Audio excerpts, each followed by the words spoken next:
당뇨 잡는, 물 마시는 법은 따로 있습니다. 35년차 전문의인 제가 환자들에게만 몰래 처방해주던 기적의 수분 섭취법, 오늘 전부 공개합니다. 우리 어르신들, 보통 병원에 가면 의사들이 물 많이 드세요 라고만 하죠. 그 말만 믿고 하루 종일 2리터짜리 생수병을 옆에 끼고 벌컥벌컥 드시거나 심지어는 피를 맑게 하겠다며 자기 전에도 배가 부를 정도로 물을 드십니다. 당장 멈추셔야 합니다. 이런 식의 음수법은 오히려 신장을 망가뜨리고 위액을 희석해 소화를 방해할 뿐입니다. 여러분, 혹시 아십니까? 우리 몸에 물이 부족해지면 몸속에서 바소프레신이라는 긴급 구조 호르몬이 나옵니다. 이 호르몬은 곧장 간으로 달려가서 이렇게 소리를 지릅니다. 지금 갈증난다. 당장 에너지를 더 보충해. 그러면 깜짝 놀란 간은 가만히 있어도 혈액 속으로 당을 쏟아냅니다. 즉, 여러분이 갈증을 느끼는 순간 아무것도 먹지 않아도 혈당은 이미 치솟고 있다는 뜻입니다. 올바른 물 마시기는 바로 이 비상배를 끄는 과정입니다. 자, 그래서 오늘은 제가 단돈 2,000원의 기적, 물 마시는 공식을 가르쳐 드리겠습니다.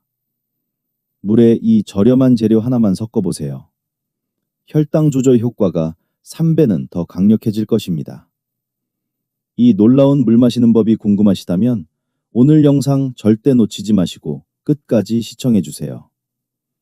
혈당을 100으로 뚝 떨어뜨리고 싶은 분들은 지금 바로 좋아요 한번 꾹 눌러주시고요. 본격적으로 시작하기 전에 여러분의 연령대와 거주하시는 지역을 댓글로 남겨주세요. 나이와 지역 기후에 따라 꼭 필요한 건강관리법이 완전히 달라지기 때문입니다. 댓글을 남겨주시면 여러분의 연령과 지역에 딱 맞는 맞춤형 건강 정보를 가장 먼저 받아보실 수 있도록 제가 세심하게 도와드리겠습니다. 지금 바로 댓글 남겨주세요. 이제 우리가 매일같이 아무 의심 없이 반복해온 아주 큰 착각 하나를 함께 벗겨내 보겠습니다. 공원에서 땀을 조금 흘리고 돌아오셨을 때, 혹은 간이 조금 센 국과 함께 식사를 마치셨을 때 가장 먼저 하시는 행동이 무엇입니까? 냉장고 문을 열고 손에 차갑게 느껴지는 물병을 꺼내 한 번에 길게 들이켜시지요. 그 순간 속이 시원하다. 이른바 속 시원하다는 느낌이 드실 겁니다. 그런데 제가 의사로서 분명히 말씀드립니다. 그 짧은 상쾌함은 이미 약해져 있는 소화기관을 향한 조용한 공격입니다. 많은 분들이 이렇게 말씀하시지요. 차가운 물 마시면 뱃속 기름이 돼지기름처럼 얼어붙는다더라. 이 말, 오늘 여기서 확실히 정리하겠습니다. 과학적으로 틀린 이야기입니다. 우리 몸은 매우 정교한 난방장치입니다. 찬물이 위로 들어오는 순간 몸은 즉시 에너지를 동원해 그 물을 혈액의 온도까지 데워버립니다. 지방이 얼어붙을 여지는 없습니다. 진짜 문제는 따로 있습니다. 바로 그 과정에서 위장신경이 받는 충격입니다. 당뇨를 오래 앓으신 분들 중 상당수는 위마비라는 상태를 가지고 있습니다. 위를 움직이게 하는 신경이 이미 지쳐 있고 손상돼 있다는 뜻이지요. 이런 위장에 얼음물을 들이붓는다는 것은 깊이 잠든 사람의 얼굴에 찬물을 끼얹는 것과 같습니다. 위장은 순간적으로 움츠러들고 수축을 멈추며 이를 거부합니다.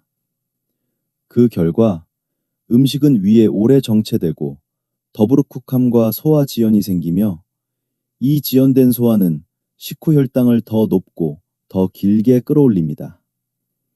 그래서 저는 어르신들께 간곡히 부탁드립니다. 물의 양보다 온도를 바꾸십시오. 37도에서 40도 정도의 미지근한 물, 체온과 비슷한 물은 위장의 약과 같습니다. 따뜻한 손으로 배를 천천히 문질러주는 것처럼 위장의 근육을 부드럽게 깨워 규칙적으로 움직이게 합니다. 음식은 자연스럽게 소장으로 내려가고 당은 급하게 쏟아져 들어오지 않습니다. 냉수 한 컵을 따뜻한 물 한 컵으로 바꾸는 것. 그 순간 이미 여러분은 위장을 살리고 혈당의 폭주를 막고 계신 겁니다. 그렇다면 다음 질문이 남습니다. 언제 마셔야 가장 효과적인가?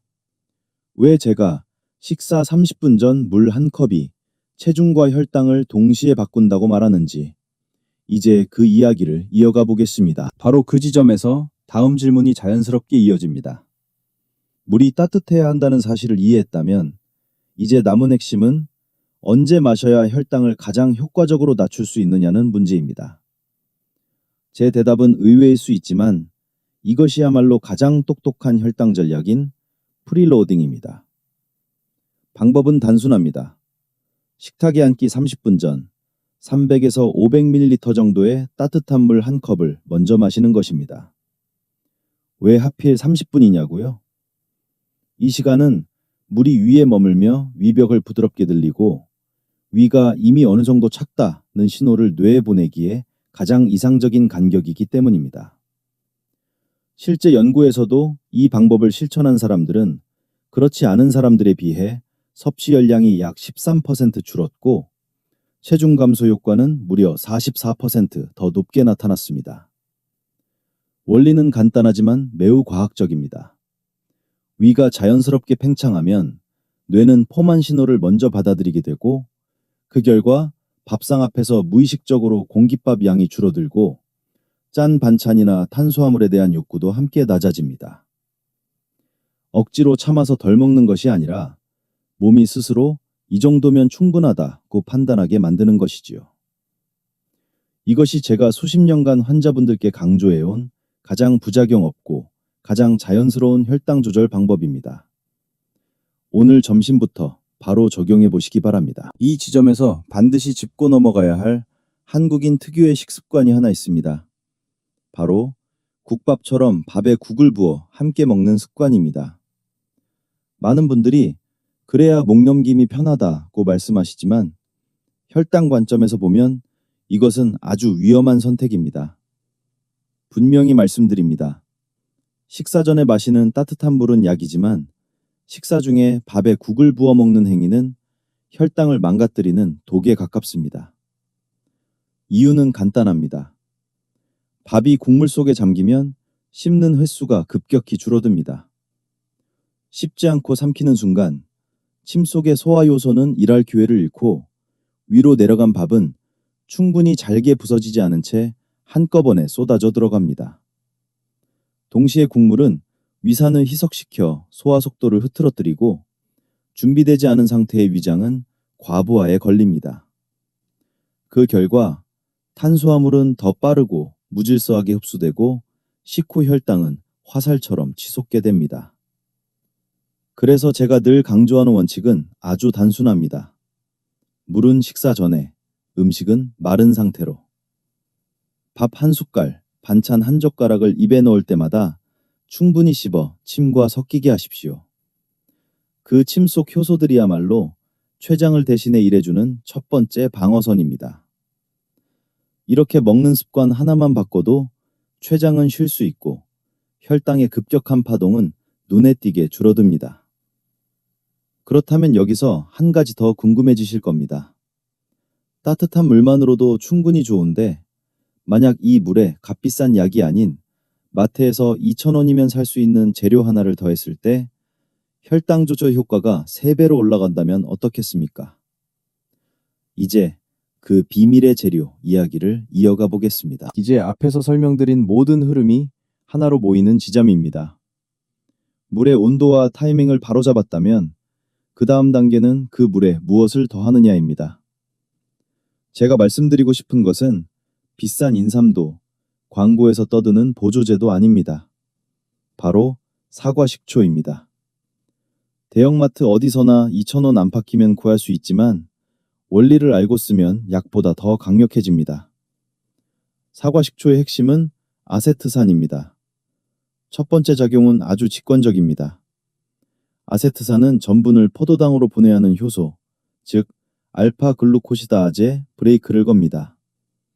밥을 먹어도 당이 한꺼번에 쏟아져 들어오지 않게 만드는 것이지요.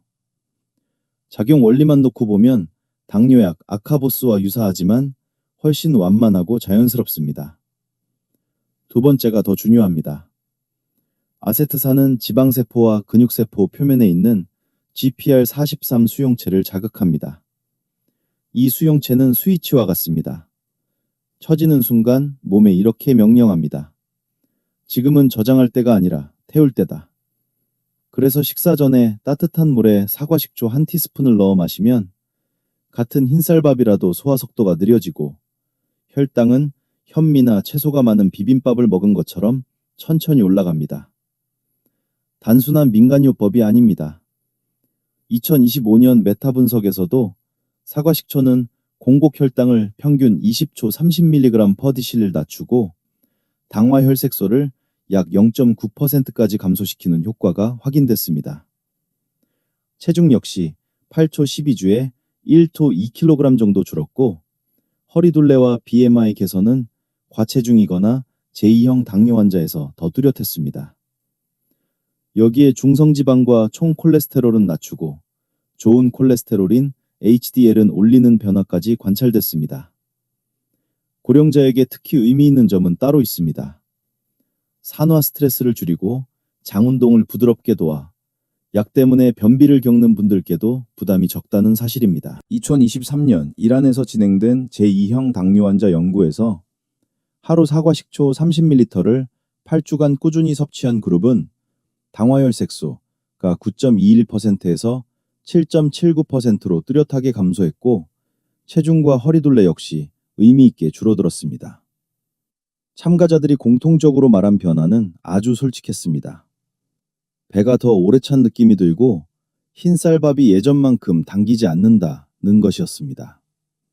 이어서 2025년 메타 분석, 수천 명의 데이터를 종합한 결과를 보면 과체중이거나 당뇨가 있는 사람이 하루 15줌 30ml의 사과식초로 희석해 섭취했을 때 평균 1초 2kg의 체중 감소, 그리고 인슐린 감수성 개선이 반복적으로 확인되었습니다. 이 수치는 통계 속 이야기만이 아닙니다. 제가 서울에서 진료하던 환자 중 부산에 사시는 70세 할머니 한 분이 떠오릅니다. 이분은 식사 전에 사과식초로 희석해 마시고 식단은 채소가 많은 비빔밥으로 바꾸었으며 매일 아침 해변을 따라 천천히 조깅을 하셨습니다. 그 결과 3개월 만에 체중이 3kg 감소, 공복 혈당과 식후 혈당이 모두 안정됐고 무엇보다 메트포르민 용량을 늘리지 않고도 수치가 유지되었습니다. 저는 이 사례에서 늘 같은 결론에 도달합니다.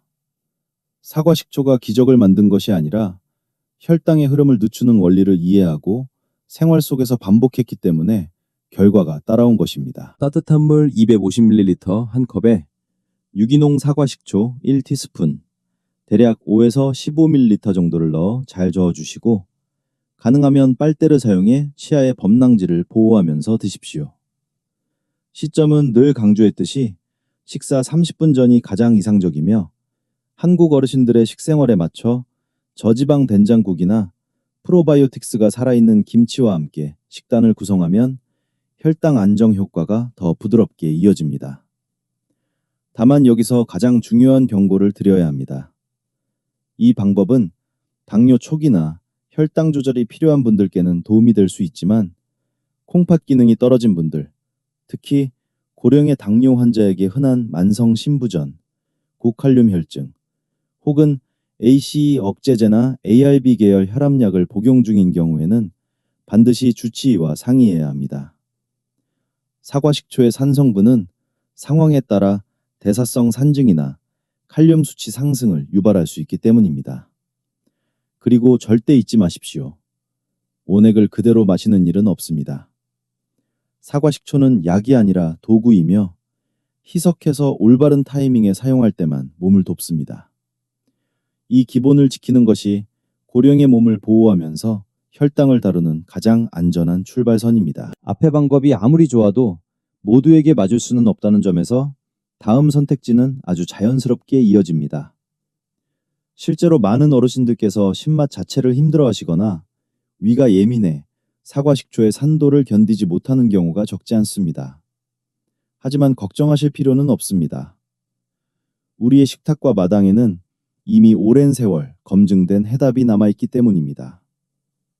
사과식초가 현대적인 도구라면 여기서 말씀드릴 것은 당뇨를 다뤄온 전통의 지혜, 바로 뽕잎차, 상엽차입니다. 동양의학은 물론 현대 영양학에서도 뽕잎은 혈당 관리에 있어 가장 강력한 식물 중 하나로 평가받고 있습니다. 그 이유는 뽕잎 속에 들어있는 DNJ라는 성분 때문입니다.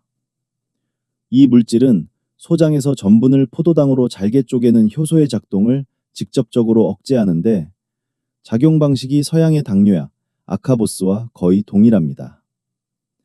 그래서 저는 환자분들께 뽕잎차를 자연이 만든 아카보스라고 설명합니다.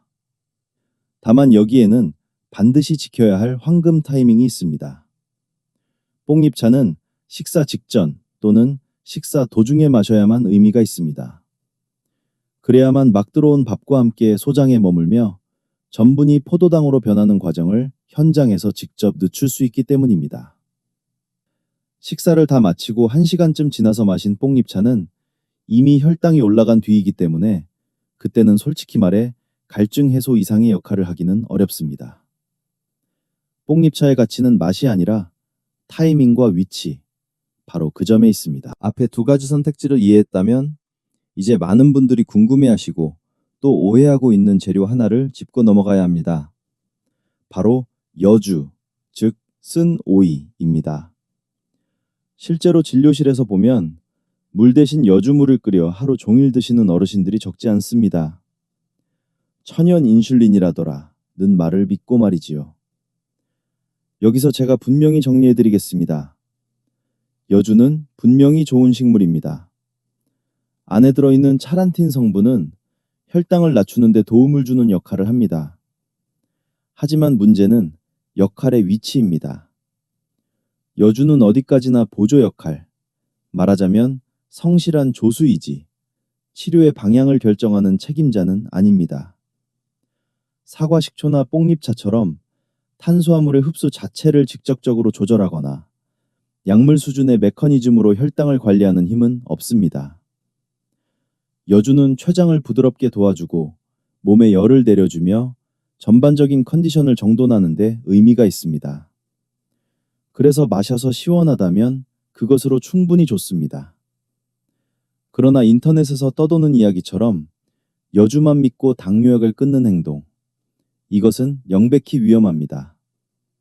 그렇게 하다가는 혈당이 조용히 그러나 치명적으로 무너질 수 있습니다.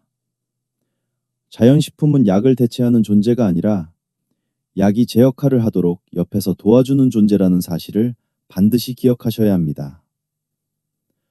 이렇게 해서 우리는 사과식초와 뽕잎차, 그리고 여주까지 각각의 자리를 분명히 구분했습니다.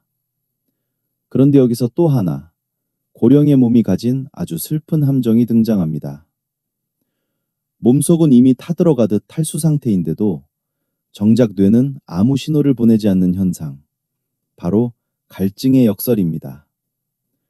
다음으로는 이 조용한 위험이 왜 노년기에 더 치명적인지, 그리고 어떻게 피해야 하는지 말씀드리겠습니다. 이 대목에서 제가 진료실에서 가장 자주 그리고 가장 두렵게 마주치는 장면을 말씀드려야겠습니다. 어르신께 물을 충분히 드시고 계십니까? 라고 여쭤보면 돌아오는 대답은 놀랍도록 비슷합니다. 의사 선생님, 저는 거기 안 마른데요? 바로 이것이 노년의 몸이 만들어내는 가장 위험한 함정, 제가 갈증의 역설이라고 부르는 현상입니다. 나이가 들면 우리 몸은 마치 서서히 말라가는 나무와 같아집니다. 겉으로는 서 있지만 뿌리부터 수분이 빠져나가고 있음에도 정작 살려달라고 신호를 보내는 법을 잊어버린 상태이지요. 젊은 몸에서는 물이 조금만 부족해도 뇌가 즉각 반응해 갈증을 강하게 느끼게 하지만 고령이 되면 이 갈증 신호를 담당하는 신경 자체가 노화로 둔해집니다. 그래서 저는 단호하게 경고드립니다. 입이 바싹 마르고 목이 타들어가는 느낌이 들었을 때는 이미 탈수가 상당히 진행된 뒤입니다. 그 시점의 혈액은 더 이상 시냇물처럼 부드럽게 흐르지 않습니다. 끈적한 시럽처럼 농축된 상태가 되어버립니다. 이때 무엇이 가장 위험하겠습니까? 혈액이 끈적해질수록 혈전, 즉 피떡이 만들어질 가능성이 급격히 높아지고 그 결과 뇌졸중 위험은 최대 10배까지 치솟습니다. 그러니 절대로 갈증을 기준으로 물을 판단하지 마십시오. 갈증은 신호가 아니라 이미 늦었다는 경고음일 뿐입니다. 물은 느껴서 마시는 것이 아니라 시간을 정해 약처럼 미리 마셔야 하는 것. 이것이 노년의 생리를 이해한 유일하게 안전한 선택입니다. 그렇다면 이 갈증의 역설을 어떻게 넘어설 수 있느냐가 다음 핵심입니다. 해법은 의외로 단순합니다. 갈증을 기준으로 삼지 말고 시간을 기준으로 삼는 것. 저는 이것을 물의 복용법이라고 부릅니다. 물을 음료로 생각하지 마시고 혈관을 보호하는 약이라고 여기셔야 합니다. 한 번에 컵을 가득 들이켜 배를 채우는 방식은 도움이 되지 않습니다. 대신 1시간에 한 번, 많지 않아도 괜찮으니 따뜻한 물을 한두 모금씩 규칙적으로 드십시오. 갈증이 없어도 상관없습니다. 이렇게 일정하게 물을 보충하는 행위는 마치 마른 땅에 물을 한꺼번에 붓는 것이 아니라 조금씩 자주 적셔주는 것과 같습니다. 그 결과 혈액은 끈적해지지 않고 늘 적당히 묽고 부드러운 상태를 유지해 뇌까지 원활하게 올라가며 콩팥 역시 무리 없이 제 역할을 하게 됩니다. 저는 이 습관 하나만으로 어지럼증과 두통이 줄었다고 말씀하시는 어르신들을 수없이 보아왔습니다. 물을 제때 제 방식으로 마시는 것이야말로 노년기 건강의 열쇠입니다. 그런데 여기서 반드시 멈추고 짚어야 할 아주 중요한 경고가 있습니다. 지금까지 말씀드린 사과식초나 뽕잎차는 분명 도움이 되지만 모든 사람에게 안전한 것은 아닙니다. 이것은 선택의 문제가 아니라 의사의 양심에서 나오는 명령에 가까운 주의사항입니다. 특히 콩팥이 약한 분들께는 이야기가 완전히 달라집니다. 과연 나는 그 위험군에 속하는지 다음에서 반드시 확인하셔야 합니다. 지금까지 물과 사과식초의 이점을 충분히 말씀드렸지만 의사로서 여기서 멈추고 반드시 짚어야 할 지점이 있습니다. 좋은 것도 누구에게나 좋은 것은 아니라는 사실입니다. 특히 이 부분은 선택이 아니라 생명과 직결된 경고이기에 아주 분명하게 말씀드리겠습니다. 사과식초는 당뇨 조절에 도움이 될 수 있지만 콩팥 기능이 떨어진 분들, 즉 만성 신부전 진단을 받았거나 투석 중이거나 담당 의사로부터 신장이 약하다는 말을 들은 분들께는 절대 권하지 않습니다. 이유는 단순합니다. 사과식초는 산성입니다. 신장이 건강할 때는 이 산을 여유 있게 배출해 주지만 이미 지친 콩팥은 그 산을 처리할 힘이 없습니다. 그 상태에서 사과식초를 계속 섭취하면 혈액이 점점 산성으로 기울어지는 대사성 산증이 발생할 수 있고 이는 콩팥의 마지막 남은 힘까지 요구하는 상황을 만들어 회복 속도를 급격히 떨어뜨립니다. 이건 체감으로 느끼는 문제가 아니라 검사 수치로 명확히 확인되는 위험입니다. 이런 분들께는 복잡한 방법이 필요 없습니다. 따뜻한 물을 규칙적으로 마시는 것, 그것만으로도 몸에는 큰 도움이 됩니다. 여기에 더해 한 가지 더 주의하셔야 할 점이 있습니다. 사과식초는 일부 심혈관계 약물이나 이뇨제, 특히 ACE 억제제나 ARB 계열 약을 드시는 분들에서 칼륨 수치에 영향을 줄 수 있습니다. 약을 여러 가지 복용 중이라면 절대로 혼자 판단하지 마시고 사과식초 병을 들고 주치의에게 이렇게 물으십시오. 선생님, 제가 이걸 같이 써도 괜찮겠습니까? 이 한마디가 위험을 막아줍니다. 기억하십시오. 건강은 소중하지만 안전은 그보다 위에 있습니다. 이제 우리는 물의 온도, 타이밍, 재료, 그리고 반드시 피해야 할 대상까지 모두 살펴보았습니다. 마지막으로 이 모든 내용을 한 번에 정리해 오늘 점심부터 바로 실천할 수 있는 가장 단순한 공식으로 마무리해드리겠습니다. 지금까지 많은 의학 이야기를 나누었기 때문에 복잡한 영어 용어나 기전을 모두 기억하시라고 말씀드릴 생각은 없습니다. 그래서 마무리로 오늘 이야기의 핵심만 뽑아 아주 단순한 세 단계의 계획으로 정리해드리겠습니다. 이 세 가지만 기억하시거나 자녀분들께 부탁해 메모로 적어 냉장고에 붙여두셔도 충분합니다. 첫째는 물의 질을 바꾸는 것입니다. 이제 냉장고 속 얼음물과는 작별하십시오. 당뇨가 있는 봄에는 차가운 물이 아니라 37도에서 40도 정도의 따뜻한 물이 필요합니다.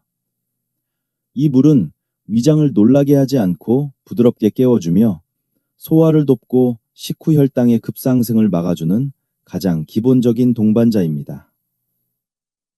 둘째는 마시는 시간을 바꾸는 것입니다. 식사 30분 전 300에서 500ml 정도의 따뜻한 물 한 컵을 먼저 마시십시오.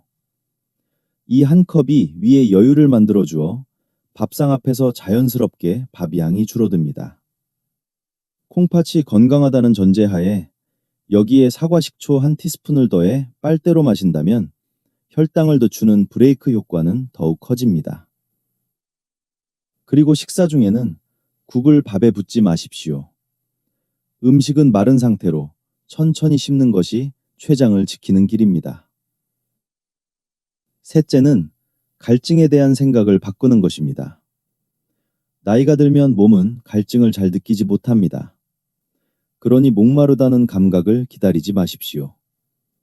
1시간에 한 번 따뜻한 물을 한두 모금씩 규칙적으로 드십시오. 이렇게 조금씩 자주 마시는 습관이 혈액을 시럽처럼 끈적해지는 것을 막고 뇌졸중을 예방하는 가장 현실적인 방법입니다. 이 세 가지만 지켜도 여러분의 몸은 분명히 다르게 반응하기 시작할 것입니다. 이제 마지막으로 오늘 이야기를 마음에 담고 돌아가실 시간입니다. 물은 생명의 근원이지만 어떻게 마시느냐에 따라 약이 되기도 하고 짐이 되기도 합니다. 이 영상을 보고 난 뒤에는 컵을 들 때마다 막연한 두려움 대신 내가 내 몸을 돌보고 있구나 라는 안도감이 함께 하시기를 바랍니다. 오늘 점심부터 바로 실천해 보십시오. 따뜻한 물 한 컵을 준비하시고 몸 상태가 허락한다면 사과 식초를 소량 더해 천천히 드셔보시기 바랍니다. 그 순간 위장이 편안해지고 몸이 가벼워지는 느낌을 분명히 느끼실 수 있을 겁니다. 만약 오늘 제가 드린 이야기가 도움이 되셨다면 화면 아래 좋아요 버튼을 눌러주십시오. 그것이 제가 계속해서 어르신들의 건강 이야기를 전할 수 있는 가장 큰 힘이 됩니다.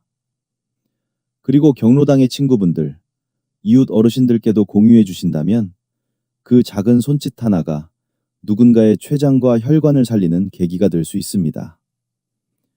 공식을 이해하셨다면 댓글로 교수님 감사합니다 라고 한마디 남겨주셔도 좋겠습니다. 여러분의 반응 하나하나가 저에게는 큰 보람입니다. 늘 웃음이 끊이지 않고 눈은 또렷하며 다리는 든든하고 혈당은 잔잔한 호수처럼 안정된 나날을 보내시길 진심으로 기원합니다. 저는 김지훈 교수입니다. 시청해 주셔서 감사합니다.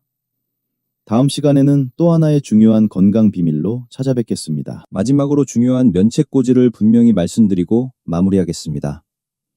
오늘 이 영상에서 제가 설명드린 모든 내용은 의학적 지식과 임상 경험을 바탕으로 한 일반적인 건강 정보이며 개개인의 진단이나 치료를 대신할 수는 없습니다.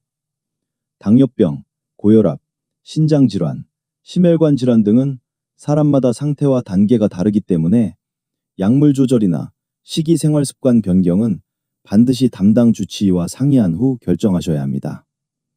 특히 사과식초, 뽕잎차, 식단 조절과 같은 방법은 일부 분들께 도움이 될 수 있으나 신장 기능 저하, 전해질 이상, 복용 중인 약물에 따라 오히려 해가 될 수 있습니다. 이 영상의 목적은 치료를 지시하는 것이 아니라 몸의 원리를 이해하고 스스로 질문할 수 있는 힘을 드리는 것입니다. 어떤 방법이든 적용하시기 전에는 반드시 자신의 건강 상태를 먼저 확인하시고 이상 증상이 나타날 경우 즉시 의료진의 진료를 받으시기 바랍니다. 건강은 정보보다 안전이 우선입니다.